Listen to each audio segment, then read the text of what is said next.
आज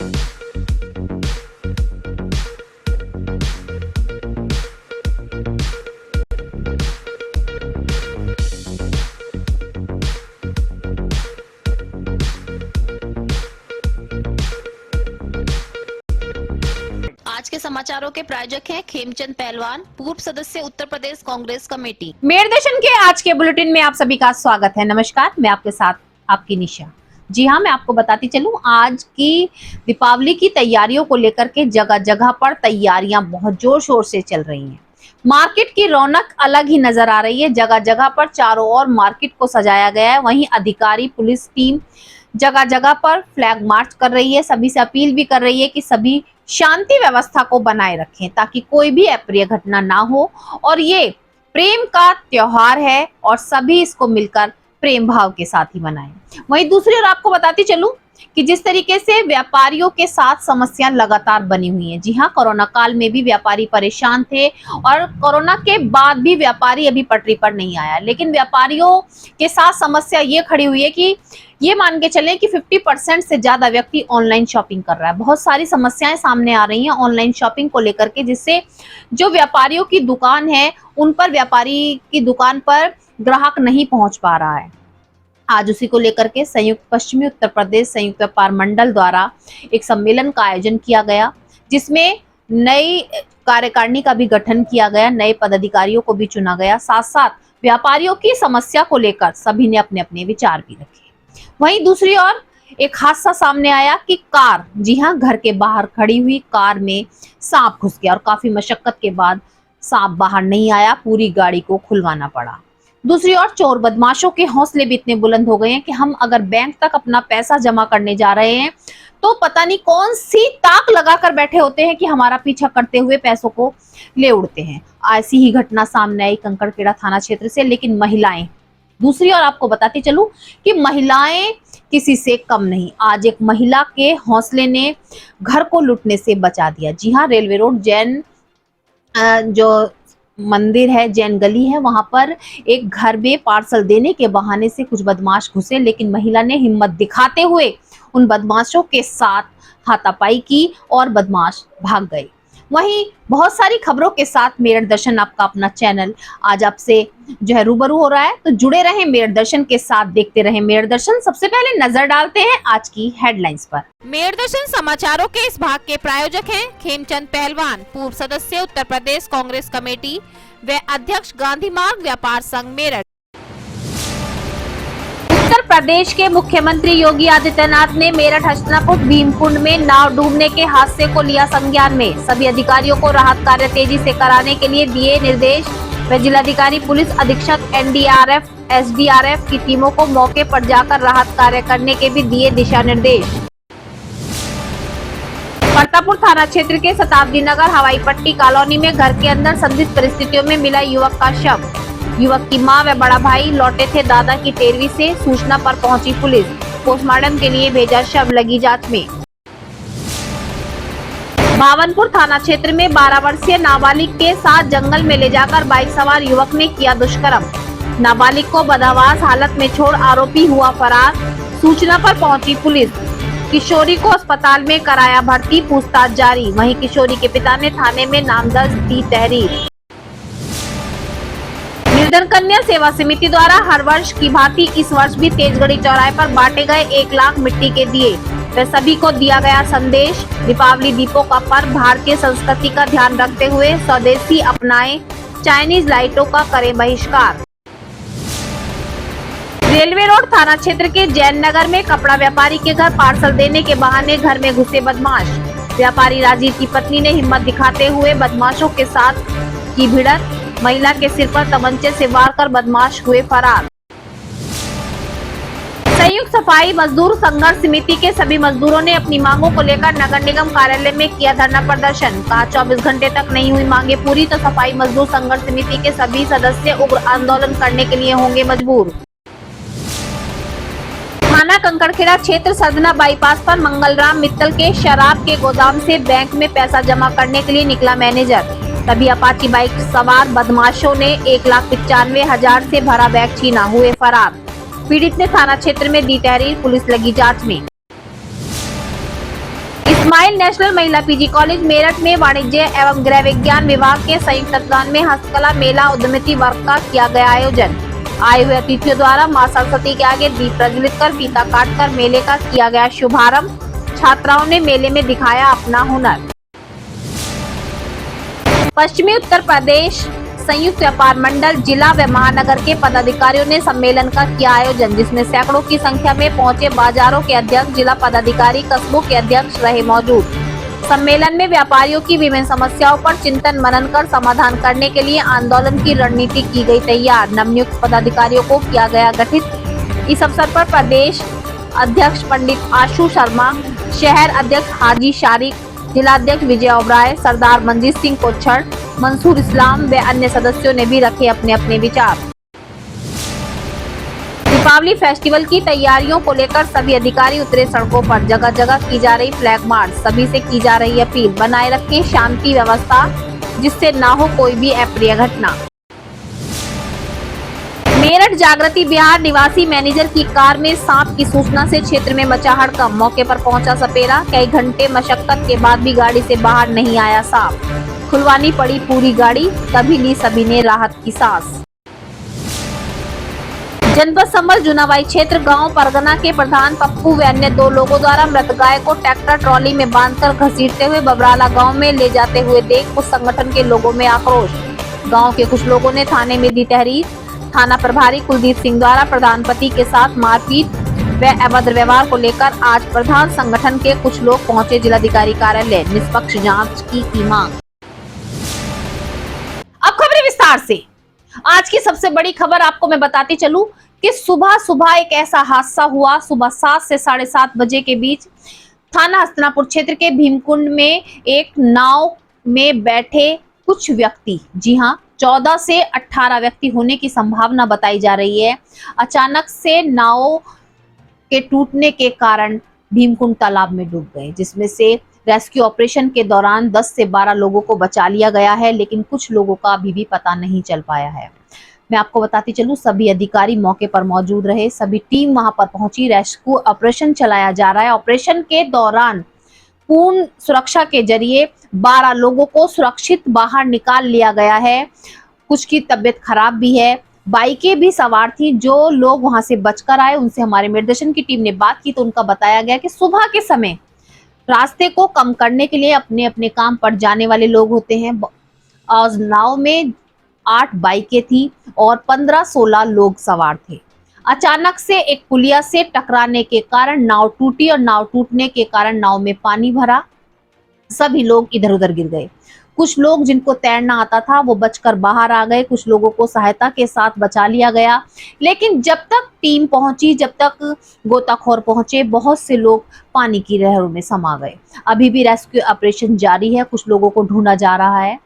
जिलाधिकारी ने भी कहा कि रेस्क्यू ऑपरेशन के दौरान पूरी टीम लगी हुई है और कुछ लोग अभी नाम सामने नहीं आ रहे हैं। एक व्यक्ति का नाम सामने आ रहा है कि जो टीचर थे वो भी अभी नहीं मिले हैं, लेकिन फिर भी तलाश जारी है कि आखिर और लोग कहां हैं। उत्तर प्रदेश के मुख्यमंत्री ने भी दिशा निर्देश दिए अधिकारियों को, पूरी टीम को, कि कार्य को तेजी से किया जाए, राहत कार्य किया जाए। जो नाव वाला हादसा है उसमें जो भी सवार व्यक्ति थे उनको ढूंढा जाए और जल्द से जल्द उनके लिए राहत कार्य किया जाए। अभी बोल रहे हैं डीएम साहब। ये बेचारा सोनपाल मंगाया तजपुरे वाला, पानी की बोतल हाथ लग गई, उसी से बच गया बेचारा, पानी की बोतल से। पैर से पूरा विकलांग है, एक टीचर तो विकलांग है पूरा। अरुण जो मोरना 7 बजे का ये एक हादसा है और जैसे सब लोग इसमें सवार हुए नाव में, 7-8 मोटरसाइकिल थी, 17-18 लोग इसमें थे।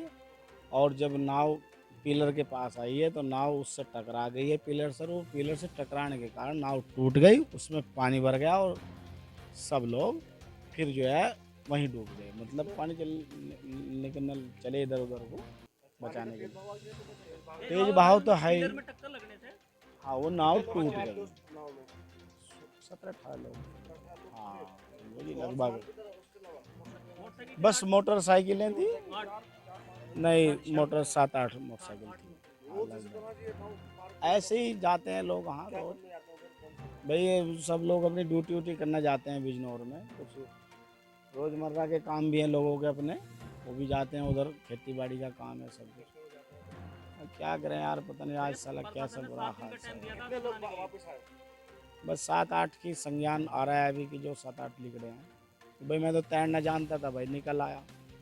बाकी जो तैरना नहीं जानते थे वो थोड़े बहुत देर के प्रयास के बाद वो जो पानी का भंवर था वो उसी में ही डूब गए, और जो बच गए वो निकल आए।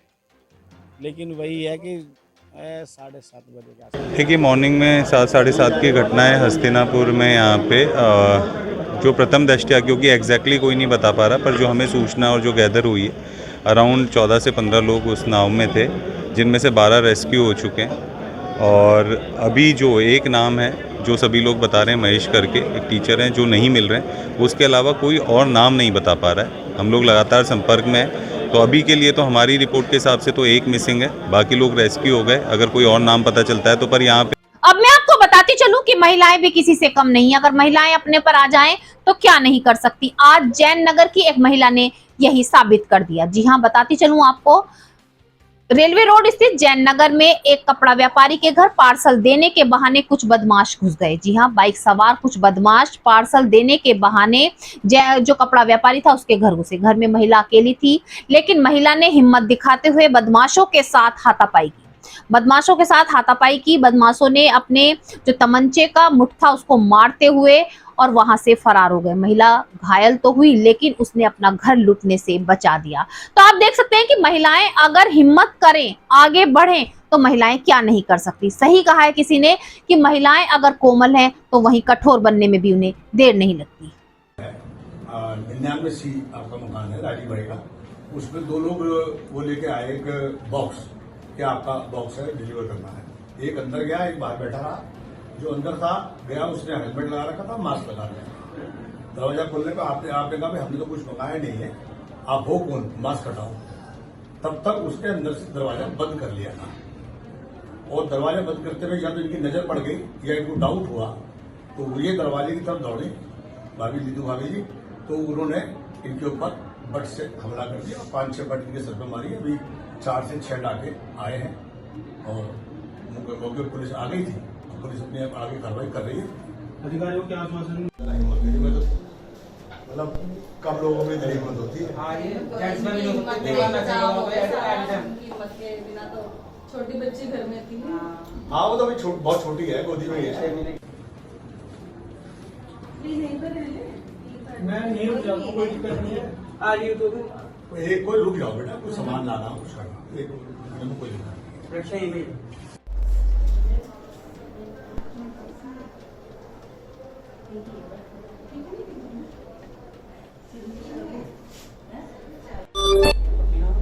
भैया कुछ पता चला उसमें सीसीटीवी कैमरा से नंबर वगैरह नहीं है? वो सामने वालों के कैमरों में वो कह रहे हैं बाइक पे तो आ रहा है हल्का सा।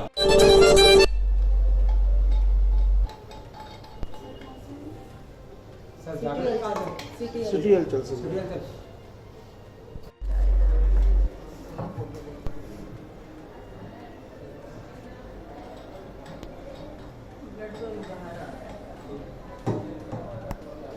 वहीं दूसरी ओर बदमाशों के हौसले आपको बताती चलूं, मैं बार बार आपको लगातार मेट दर्शन चैनल के माध्यम से दिखा रही हूं कि बदमाशों के हौसले इतने बढ़ चुके हैं कि उनके अंदर से डर खौफ जैसे खत्म ही हो गया है। अभी मैंने आपको बताया कि दिन दहाड़े महिला के घर में घुसे, कपड़ा व्यापारी के घर में घुसे, तो वहीं दूसरी ओर मैं आपको अब दिखाती चलूं कि शराब का गोदाम है। थाना कंकड़खेड़ा क्षेत्र सरधना बाईपास पर एक शराब का गोदाम है। वहां के मैनेजर पैसा जमा करने के लिए बैंक के लिए निकले, लेकिन ना जाने कब से अपाची बाइक पर सवार बदमाश ताक लगाए बैठे थे। जैसे ही मैनेजर 1,95,000 रुपए बैग में रखकर जमा कराने के लिए निकले, तभी उनके हाथ से बैग छीनकर अपाची बाइक सवार फरार हो गए। पुलिस में सूचना दी गई है, जांच जारी है। लेकिन मैं आपको बताती चलूं कि चोर बदमाशों के हौसले जहां बुलंद हो रहे हैं, लेकिन वहां पुलिस भी सतर्क हो चुकी है और बहुत जल्द पूरी टीम के साथ संयुक्त कार्रवाई करते हुए बदमाशों को पकड़ा भी जा रहा है। थाना कंकड़खेड़ा क्षेत्र अंतर्गत सरधना बाईपास के पास श्री मांगेराम मित्तल का शराब का गोदाम है। आज प्रातः 10 बजे के लगभग उनका कैशियर राजेंद्र रोज की भांति पैसे जमा कराने के लिए अपनी स्कूटी से ICICI बैंक कंकड़खेड़ा के लिए निकला था। गोदाम से निकलते ही लगभग 500 मीटर की दूरी पर अपाचे सवार 2 लड़कों द्वारा उसका बैग छीन लिया गया है। प्राप्त तहरीर के अनुसार बैग में लगभग 1,95,000 रुपए थे। इस घटना के संबंध में थाना कंकरखेड़ा पर समुचित धाराओं में अभियोग पंजीकृत किया जा चुका है। शीघ्र ही पूरे घटनाक्रम का अनावरण किया जाएगा। क्या नाम आपका? राजेंद्र कुमार। क्या मामला हुआ? मामला ये हुआ, मैं अपना कैश जमा करने बैंक जा रहा था। अपने गोदाम से 500 मीटर आगे निकला और अब हमारे सामने अपाची लगा के कट्टा लगा दिया। उसके बाद हमारा कैश लूट लिया। तो बैग टांग रखा था पीछे, बैग पकड़ा, बोले बैग छोड़ देने, गोली मार दूँगा। उनका पीछा भी किया। पीछा करने पे फ्लाईओवर तक मैं गया। फ्लाईओवर पे फिर कट्टा दिखा दिया। मैं स्कूटी अपनी धीमी कर ली। किधर को है जी? भाई किधर को? इधर को गए, मोतीपुरम की साइड। कोरोना काल में व्यापारियों की हालत काफी खराब थी। जी हाँ, मैं आपको लगातार दिखा रही थी कि व्यापारियों के साथ काफी परेशानियां सामने आ रही थी। बहुत से व्यापारियों का सामान कोरोना काल में दुकान में रखा ही खराब हो गया था। कोरोना काल के बाद भी व्यापारी अभी तक उभर नहीं पाया है। व्यापारियों का कहना है कि उनको सरकार द्वारा अभी तक कोई भी ऐसी सहायता नहीं दी गई है जिससे व्यापारी उभर पाए। दूसरी बात, व्यापारियों की जो परेशानी सबसे बड़ी सामने आ रही है वो ये है कि आजकल सभी समय की बचत करने के लिए, अपना समय बचाने के लिए ऑनलाइन शॉपिंग करने लगे हैं। ऑनलाइन शॉपिंग से भी व्यापारियों के काम पर काफी फर्क पड़ रहा है, जिससे व्यापारी भाई काफी परेशान है। जी हाँ, मैं आपको बताती चलूं, पश्चिमी उत्तर प्रदेश संयुक्त व्यापार मंडल के सभी पदाधिकारियों, कार्यकर्ताओं और पूरे संगठन, कई जगहों के संगठन यानी कि सैकड़ों व्यापारियों ने आज एक सम्मेलन का आयोजन किया। सम्मेलन में सभी व्यापारियों की समस्याओं पर विचार किया गया। उनकी जो समस्याएं हैं उन पर सभी ने अपने अपने विचार रखे। साथ साथ नव नियुक्त पदाधिकारी और कार्यकारिणी का गठन भी किया गया और सभी ने नवनियुक्त जो कार्यकारिणी के सदस्य थे उन्होंने शपथ भी ली। उनका कहना था कि अपने कार्य को बहुत ही अच्छे तरीके से करेंगे। आज के कार्यक्रम में मैं आपको बताती चलूं, प्रदेश अध्यक्ष आशु शर्मा द्वारा सभी को संबोधित किया गया और बताया गया। वहीं विजय ओबराय, मंजीत सिंह कोच्छड़, मंसूर इस्लाम और सभी ने अपने अपने विचारों के माध्यम से व्यापारियों के साथ हो रहे उत्पीड़न के बारे में भी कहा। सभी ने कहा कि जीएसटी लगा दी गई है, व्यापारी उभरने के लिए शुरू ही होता है, व्यापारियों का व्यापार आगे बढ़ता है, लेकिन वहीं कोई ना कोई परेशानी व्यापारियों के साथ खड़ी हो जाती है। सबसे बड़ा जो नुकसान का कारण बन रहा है वो ऑनलाइन शॉपिंग का बन रहा है कि ऑनलाइन शॉपिंग के कारण से दुकान तक कोई पहुंच नहीं पा रहा है। दूसरी ओर जाम की स्थिति इतनी बन जाती है कि लोग दुकानों तक पहुंचने से कतरा रहे हैं, तो इस ओर ध्यान दिया जाए। सभी ने कहा कि अगर हम सब मिलकर संगठन को तैयार किया है, संगठन को मजबूत किया गया है और क्या कार्य किए जाएं जिससे व्यापारियों के साथ जो लगातार समस्या आ रही है उनसे छुटकारा पाया जा सके।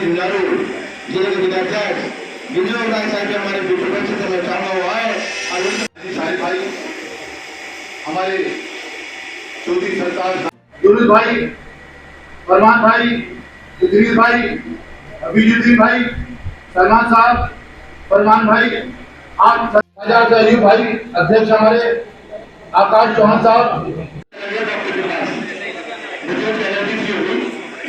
डॉक्टर ने मेरे मुंह पे कहा कि इसमें एलर्जी करनी हो रही है।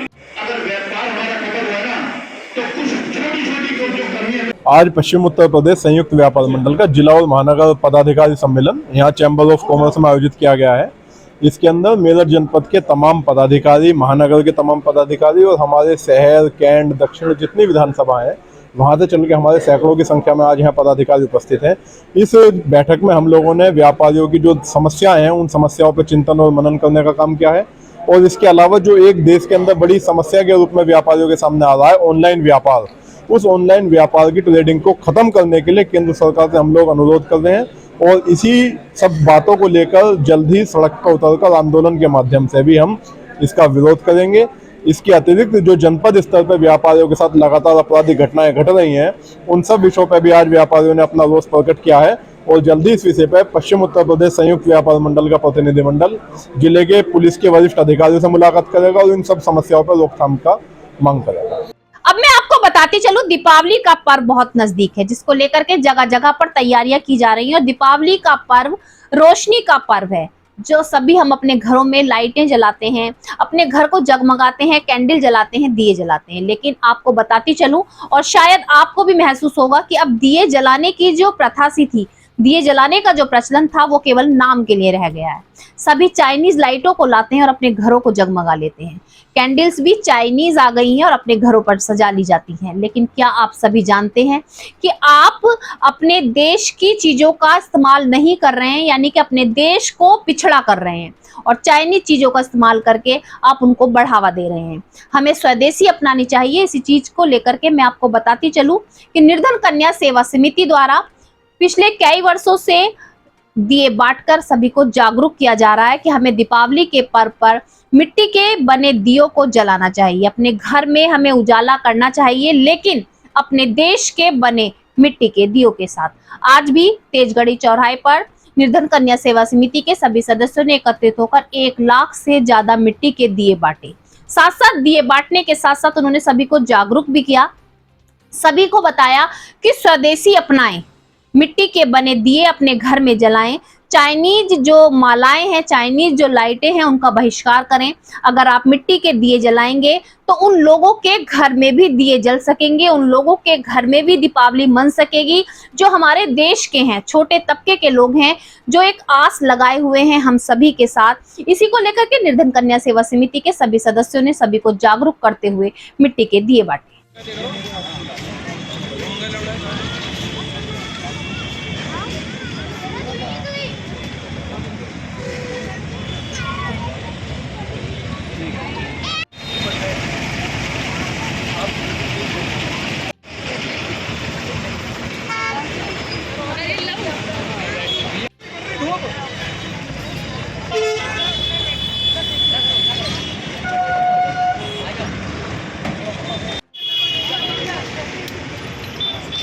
धूप एंटी पड़ रही, थोड़ा चेहरा इधर घुमा लो। सचिन भाई, जो ये आज मुहिम शुरू की है जी, कितने दिए बांटने का लक्ष्य है और लगातार जो ये मुहिम चली कितना समय हो गया? भैया अब ये 6ठी साल है हमारी। जब से निर्धन कन्या सेवा समिति की नींव रखी थी उसी साल से हम लोग दिवाली के उपलक्ष्य में चाइनीज़ लाइटों का बहिष्कार कर स्वदेशी अपनाएं और अपने कुमार भाइयों का ध्यान रखते हुए, क्योंकि कहीं ना कहीं जब से चाइनीज़ लाइटें मार्केट में आई हैं, हमारे जो कुमार भाई हैं उनका जो व्यापार है, उनका जो पूरे साल का एक इंतज़ार रहता है कि भाई दिवाली आएगी, दिवाली पर हम लोगों को रोज़गार मिलेगा, वो कहीं ना कहीं लुप्त होता जा रहा है। तो संस्था का क्या काम है कि हर वर्ष हम दिवाली से पहले गाँव-गाँव जाते हैं, जो भी कुमार भाई ये व्यापार करते हैं, दिए खरीदते हैं, हम लोग 1 लाख का संकल्प रहता है हमारा और जगह जगह कैंप लगाकर मेरठ में हम लोग ये मिट्टी के दिए बांटते हैं और आम जनता से अपील करते हैं। और आपके माध्यम से भी मैं अपील करना चाहता हूँ कि सभी लोग मिट्टी के दिए ही जलाएं दिवाली में। जी। अब मैं आपको बताती चलूं, जैसा कि मैं लगातार आपको मेरे दर्शन चैनल के माध्यम से बताती हूं कि स्कूल और कॉलेजों का बहुत बड़ा हाथ है छात्र और छात्राओं के भविष्य को उज्जवल बनाने में। जी हाँ, छात्र छात्राओं को पढ़ाई के साथ साथ स्कूल और कॉलेजों में बहुत सारी चीजें सिखाई जा रही हैं, जिसे सीखकर वो आगे बढ़ रहे हैं, अपने पैरों पर खड़े हो रहे हैं और अपनी जो नॉलेज है उसको गेन कर रहे हैं। जी हाँ, मैं आपको बताती चलूं, स्माइल पीजी कॉलेज की सभी छात्राओं द्वारा वाणिज्य विभाग और गृह विज्ञान विभाग के संयुक्त तत्वाधान में हस्तकला मेले का आयोजन किया गया, जिसमें सभी छात्राओं ने अपने हाथ से बने हुए स्टॉल लगाए। जी हाँ, खाने पीने के, चाट पकौड़ी के स्टॉल तो लगे, साथ साथ उन्होंने अखबार, वेस्ट मटेरियल से बहुत सारी चीजें बनाई, दिए बनाए, कैंडल बनाई, बहुत सुंदर सुंदर वंदरवाल बनाए और बहुत सुंदर सुंदर वेस्ट मटेरियल की चीजों का इस्तेमाल करते हुए अपने हाथों से उन्होंने बहुत सुंदर चीजों को बनाया। अपने अंदर की जो उनके अंदर छुपी हुई प्रतिभा थी, उनके अंदर छुपा हुआ हुनर था, उसको बाहर निकाला। आज जो भी मुख्य अतिथि वहां पर पहुंचे थे, सभी ने सबसे पहले सरस्वती माँ के आगे दीप प्रज्वलित कर फीता काटकर मेले का शुभारंभ किया। स्कूल की प्रधानाचार्य द्वारा सभी को मोमेंटो देकर उनको सम्मानित किया गया। साथ साथ आए हुए अतिथियों ने छात्राओं के हुनर को देखकर, छात्राओं की प्रतिभा को देखकर उनकी सराहना भी की। जो हमारे विद्यार्थी इस कॉलेज के हैं, छात्राएं हैं इस कॉलेज की, इसी तरह आप लोग एक्साइटेड होते हुए अपने जो आपके ये ग्रुप हैं, मैं इनका बहुत कम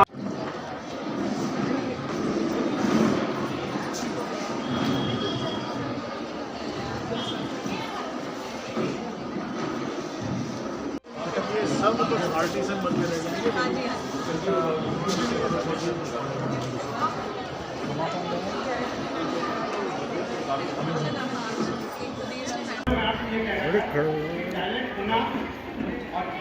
आपको सपोर्ट करना, दोनों अलग अलग चीजें हैं।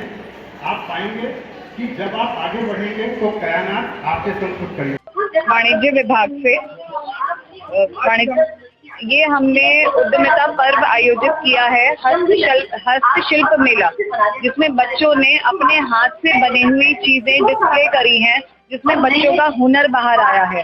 खाली एप्रन है, कुशन्स हैं, कुर्तियां हैं, कपड़े हैं और दिए हैं और फोटो फ्रेम्स हैं, न्यूज़पेपर से बनी हुई चीजें हैं जो आपने आज तक देखी भी नहीं होंगी, उसके बने हुए ज्वेलरी बॉक्सेस हैं और कानों में पहनने वाले आभूषण हैं, गले में पहनने वाले आभूषण है और साथ के साथ हमारे बच्चों ने भोजन की भी व्यवस्था खुद ही की है। ये सारा हाथ से बना हुआ हस्तशिल्प मेला कहा गया है, जिसमें बच्चों का हुनर हमने बाहर लाने की कोशिश करी है।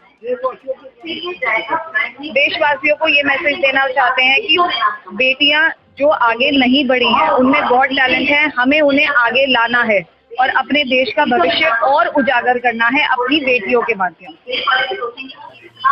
कोई सा भी फेस्टिवल हो, सभी की सुरक्षा की पूरी जिम्मेदारी सभी अधिकारियों की होती है, पुलिस टीम की होती है, पुलिस अधिकारियों की होती है। जी हाँ, आपने लगातार देखा, ईद का फेस्टिवल हो, होली का फेस्टिवल हो या कोई भी ऐसा फेस्टिवल हो, पुलिस प्रशासन पूरी तरीके से अलर्ट होता है। जगह जगह पर फ्लैग मार्च निकाली जाती है और सभी अलर्ट होकर सभी से अपील भी करते हैं, सभी को जागरूक भी करते हैं कि हर फेस्टिवल को मिलकर मनाएं, एक साथ मनाएं और कोई भी ऐसी बात ना करें, कोई भी ऐसी घटना ना करें जिससे अशांति फैले। साथ साथ आपको बताती चलूं, दीपावली पर्व को लेकर भी सभी जो है अलर्ट हो चुके हैं। सुरक्षा व्यवस्था का पूरा ध्यान रखा जा रहा है। जगह जगह पर अधिकारियों द्वारा, पुलिस प्रशासन द्वारा फ्लैग मार्च निकाला जा रहा है और सभी को जागरूक भी किया जा रहा है कि अपने फेस्टिवल को प्रेम भाव के साथ मनाएं, कोई भी ऐसी हरकत ना करें कि पुलिस प्रशासन को कार्रवाई करनी पड़े। सफाई मजदूर, कोरोना फाइटर्स, जी हाँ, आप बहुत अच्छी तरीके से जानते हैं कि कोरोना काल में जब हम अपने घरों में कैद थे, जब हम अपने घरों में बैठे थे, तो वो सफाई मजदूर थे जो हमारे घरों की गंदगी को साफ कर रहे थे, अपनी जान हथेली पर लेकर कार्य को कर रहे थे। लेकिन सफाई मजदूरों की कुछ समस्या है जिसको लेकर वो बार बार आवाज उठा रहे हैं। मैं भी आपको लगातार मेरे दर्शन चैनल के माध्यम से कई बार दिखा चुकी हूं कि सफाई मजदूरों की समस्या कि उनको जो वेतन दिया जा रहा है उसमें उनका परिवार नहीं पल पा रहा है, उनका वेतन बढ़ाया जाए, उनको कुछ सुरक्षा दी जाए। नगर निगम द्वारा कुछ उपकरण उन्होंने मांगे थे कि वो उनको दिलाए जाए, लेकिन अभी तक उसकी सुनवाई नहीं हुई है, जिसको लेकर के सफाई मजदूर संघ के सभी सदस्य आज नगर निगम प्रांगण में ही धरने पर बैठे। उन्होंने धरना प्रदर्शन करते हुए कहा कि 24 घंटे के अंदर अगर हमारी जो मांगे हैं उनकी सुनवाई नहीं की जाती है तो सभी सफाई मजदूर संघ के सदस्य उग्र आंदोलन करने पर मजबूर होंगे। अच्छा, ठीक है, अगर 10 दिन हमारे लेवल का हो तो बता दीजिए। अच्छा, साहब को 10 दिन 10 दिन तक आप 10 दिन तक ठीक है ना। और मैं देखो, ये तो जब अब देखो आप तय कर देना, अभी बाबू तक जाना है, बाबू ने अभी तक आपके पास फाइल नहीं भेजी होगी। अच्छा, सफाई कर्मचारियों का वेतन चला गया कि नहीं चला गया? बाबू लापरवाही करते उन्हें बदल रहा है, ठीक है। तो अभी कब तक जाएगा इनके खाते में? शाम तक हो जाएगा ना हर हालत में। परसों कल है ना जी, जो बाबू जी बोल रहे है ना। सुनिए,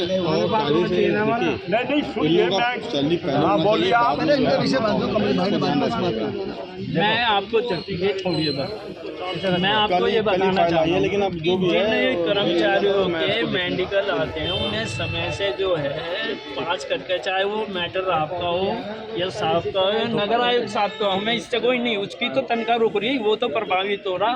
अब हम इन मामलों को लेकर बैठे रहे कि नगर आयुक्त का मामला, अपर साहब का मामला, डॉक्टर साहब, हमें इन चीज़ों से मतलब नहीं है। जब कर्मचारी का मेडिकल आया उसका वेतन उसके खाते में पहुंचना चाहिए, ये आपकी जिम्मेदारी बनती है। और अब आप जो है जो 20 तारीख निर्धारित कर रहे हैं, कल हम उसमें रहेंगे, हम आपको बता देंगे। देखिए ऐसा ना 20 तारीख से सर छुट्टी पड़ गई, आउटसोर्सिंग कर्मचारियों को भी बोनस भी दिलवाया जाए सर। अन्य फैक्ट्रियां, अन्य फर्में अपने अपने कर्मचारियों को कुछ ना कुछ दे दी हैं, उसमें कर लेंगे। जब तो हम चले जाएंगे, इससे पहले हमें एडवांस के रूप में कुछ ना कुछ दिया जाता है। एक बात बताइए, तो आप हमें तो नहीं पूछ करके डाल रहे टेंडर में सर पे, अब आप अपने माध्यम से डाल रहे, हम परेशानी तो हमें हमसे जानकारी करनी चाहिए ना। मैं अभी दे दूँगा, अभी आगे आप इनको अगर लेटर मिल जाता है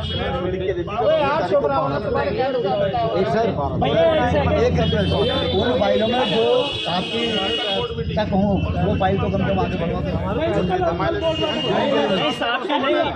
जिम्मेदारी बनती है नगर आयुक्त से करा के उनके आपके आदेश का पालन तो कर ही ना रहे इनके बाबू। और दिवाली से पहले इनका वेतन मिलना चाहिए। ये तो इन्होंने फैन कर रखे, शांत हो जाओ एक मिनट। आज ही करा के लाऊंगा, इसलिए तो कहते बैठ के वार्ता होनी चाहिए। और आप जो वार्ता निर्धारित कीजिए, सारी जेन्युइन समस्याएं हैं शासना देश के अंतर। अब जो खबर मैं आपको दिखाने जा रही हूँ वो आपके लिए बहुत जागरूकता भरी है, आपको एक संदेश देगी, आपको समझाने का प्रयास करेगी। जी हाँ, हम अपने घरों में रहते हैं लेकिन हमारे घरों में इतनी जगह नहीं होती कि हम अपने वाहन घरों के अंदर खड़े कर सकें। मोस्टली जो गाड़ियां होती हैं वो घर के बाहर खड़ी होती हैं, अगर पार्किंग होती है पार्किंग में होती हैं, घरों में गैराज तो होती नहीं है, ये तो आप सभी जानते हैं। तो घरों के बाहर हम लोग गाड़ियां खड़ी करते हैं। लेकिन आज ऐसा एक हादसा हुआ जिसे देखकर आप भी सतर्क जरूर हो जाएंगे कि गाड़ी में बैठने से पहले, गाड़ी में अपने परिवार को बैठाने से पहले अच्छी तरह से जांच लेंगे। जी हाँ, जागृति बिहार में एक बैंक मैनेजर है, उनकी कार में सांप दिखाई दिया, जिसको देख करके पूरे क्षेत्र में हड़कंप मच गया। काफी देर तक जब सांप बाहर नहीं निकला, सपेरे को बुलाया गया। सपेरे ने भी कई घंटों तक काफी मशक्कत की, बीन बजाई, लेकिन उसके बाद भी कार से सांप बाहर नहीं निकला। एक और तो लग रहा था कि शायद सांप चला गया, लेकिन जाते हुए किसी ने नहीं देखा, तो इसलिए खतरा बना हुआ था। कार के अंदर सांप का होना आप खुद जान सकते हैं कि किसी को भी काट सकता था। थोड़ी देर बाद जब सांप नहीं निकला, पूरी गाड़ी को खुलवाया गया। जब गाड़ी को पूरा खुलवा दिया गया तो गाड़ी के बोनट के अंदर से सांप बाहर आया। बहुत बड़ा हादसा होने से बचा, लेकिन आप देख सकते हैं कि एक हादसे ने सभी को सतर्क कर दिया। आने वाले समय में आप लोग भी जो इस खबर को देख रहे हैं बहुत सतर्क हो जाएंगे कि अपनी बाहर खड़ी हुई गाड़ियों में या अपने वाहन में जब भी आप बैठेंगे तो एक बार निगाह जरूर मारेंगे कि कोई ऐसा जीव उसके अंदर तो नहीं है, सांप, कीड़ा मकोड़ा। सांप की ही बात नहीं है, बहुत सारे छोटे छोटे जीव होते हैं जो रात को गाड़ी में घुस सकते हैं, उनका भी ध्यान रखेंगे।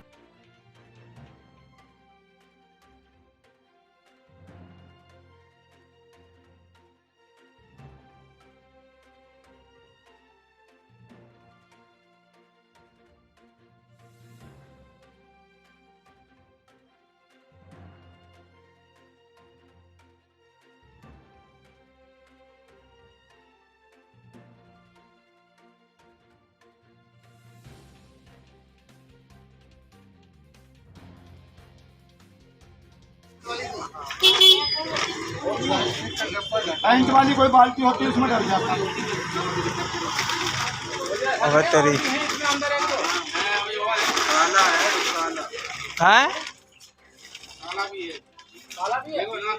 नीते भाई तुम्हारी तरफ ही निकला है। भैया वो भाई ने बहुत जल्दी देख लिया। हाँ देख लिया उसने। हाँ, कोई वो सही कहा जो उन्होंने देख। अब नजर डालते हैं जिला संबल की खबरों पर। गाय हमारी माता है। जी हाँ, गाय हिंदू धर्म में पूजनीय होती है और सभी लोग हिंदू धर्म के ज्यादातर पूजनीय गाय को मानते हैं, सभी गाय की पूजा भी करते हैं। लेकिन मैं आपको बताती चलूं, जिला संबल जूनावाई के प्रधान और 2 लोगों के खिलाफ गाय को घसीटते हुए बबराला रोड पर ले जाने की कंप्लेंट दर्ज कराई गई। जी हाँ, ये कंप्लेंट भी गांव के ही एक व्यक्ति ने कराई, क्योंकि जब वो गाड़ी में अपने ट्रॉली में रखकर 2 गायों को घसीटते हुए गांव के प्रधान 2 अन्य लोगों के साथ बबराला रोड पर ले जा रहे थे, कुछ संगठन के लोगों ने उन्हें देखा, जिनके अंदर आक्रोश उत्पन्न हुआ। उसको लेकर के उन्होंने थाने में कंप्लेंट कराई। कंप्लेंट कराने के बाद मैं आपको बताती चलूं, ये बात झूठी बताई गई। जो वहां के थाना अध्यक्ष थे उन्होंने प्रधान के साथ अभद्र व्यवहार किया, ऐसा बताया जा रहा है। जो अन्य संगठन के लोग हैं उनके साथ बताया जा रहा है कि अभद्र व्यवहार किया गया, उनके साथ मारपीट की गई, जबकि उनकी कोई गलती नहीं थी। आज प्रधान पक्ष के जो अन्य लोग थे वो जिलाधिकारी कार्यालय पहुंचे, उन्होंने इंसाफ के लिए आवाज उठाई। उनका कहना है कि वो मरी हुई गायों को ले जा रहे थे, केवल गाड़ी से पैर जमीन पर घसीट रहे थे, किसी कारण से गाड़ी में पूरी गाय नहीं आ पा रही थी, जिससे पैर जमीन पर लटक रहे थे और उन्हें लगा कि गाय को ही घसीट रहे हैं। ये केवल एक झूठा प्रकरण जो है प्रधान के ऊपर लगाया जा रहा है। आपसी रंजिश बताई उन्होंने और उन्होंने कहा कि थाना अध्यक्ष द्वारा, जो वहाँ के थाना अध्यक्ष है, उनके द्वारा अभद्र व्यवहार किया गया है, इस पर पूरी जांच बिठाई गई। जिलाधिकारी ने आश्वासन दिया, कहा कि जल्द से जल्द कार्रवाई की जाएगी। क्या सच्चाई है, क्या प्रकरण में कितनी सत्यता है, इसको परखा जाए। जिला संबल से आकिब सैफी की रिपोर्ट। जिलाधिकारी महोदय से मिले, उन्होंने आश्वासन दिया है कि बात को सुना जाएगा और आदेशित किया है। कप्तान साहब के पास भी हम मिले, कप्तान साहब ने हमारे लिए कहा है कि इस चीज़ की जांच होगी और जांच होने के बाद निष्पक्ष कार्रवाई होगी। अगर था SHO द्वारा, कुलदीप जी द्वारा हुआ है या जो भी है, उन्होंने लिख दिया है एडिशनल साहब के लिए, और इसमें जांच करने के बाद जो भी पाया जाता है उसके खिलाफ कार्रवाई के लिए आश्वासन दिया है। क्या मामला था? मामला ये था कि चुनावी के जो प्रधान हैं उनके खिलाफ कुलदीप जी ने अभद्र व्यवहार किया था, मारपीट की थी। तो उसके समक्ष हम अपनी बात रखने कप्तान साहब के पास पहुंचे और उन्होंने हमें आश्वासन दिया है कि आपकी बात का पूरा ध्यान दिया जाएगा और इसकी छानबीन की जाएगी, जो इसमें पाया जाएगा उस पर कार्रवाई की जाएगी। बदतमीजी क्यों करी थी? बदतमीजी ये गाय का जो इस समय बीमारी चल रही है लंबी, और गाय वगैरह को ये गाड़ने गए थे, किसी व्यक्ति ने रंजिशन हो या किसी भी तरह षड्यंत्र हो, इनके खिलाफ एप्लीकेशन दे दी और कि गाय के लिए खींच के ले जा रहे थे। ऐसा कुछ भी नहीं था, गाय लटक रही थी पीछे, तो पैर जब ट्राली में चलती है तो पैर तो हिलते ही हैं थोड़े बहुत, तो उसी चीज़ का मुद्दा उठाकर इनकी ट्रॉली वगैरह बंद कर ली थी। तो प्रधान जब अंदर गए तो इनके साथ SHO साहब ने मारपीट की। मारपीट करने के बाद इन पे 151 में चालान करके 295 की धारा लगाई है, जिसकी जांच होगी और उसके बाद जो पाया जाएगा उस हिसाब से। आप क्या आश्वासन दिया आपके लिए? अब कप्तान साहब ने आश्वासन दिया है एडिशनल साहब के लिए कि इसकी निष्पक्ष जांच की जाए और इसमें जो पाया जाएगा उसमें कार्रवाई करेगा। मेरठ दर्शन के आज के बुलेटिन में बस इतना ही। तेज और ताजा खबरें जानने के लिए देखते रहिए मेरठ दर्शन। यदि आप भी हमारे साथ जुड़ना चाहते हैं या स्पेशल बुलेटिन बनवाना चाहते हैं तो नीचे दिए गए नंबर पर संपर्क करें, सब्सक्राइब करें MD न्यूज मेरठ।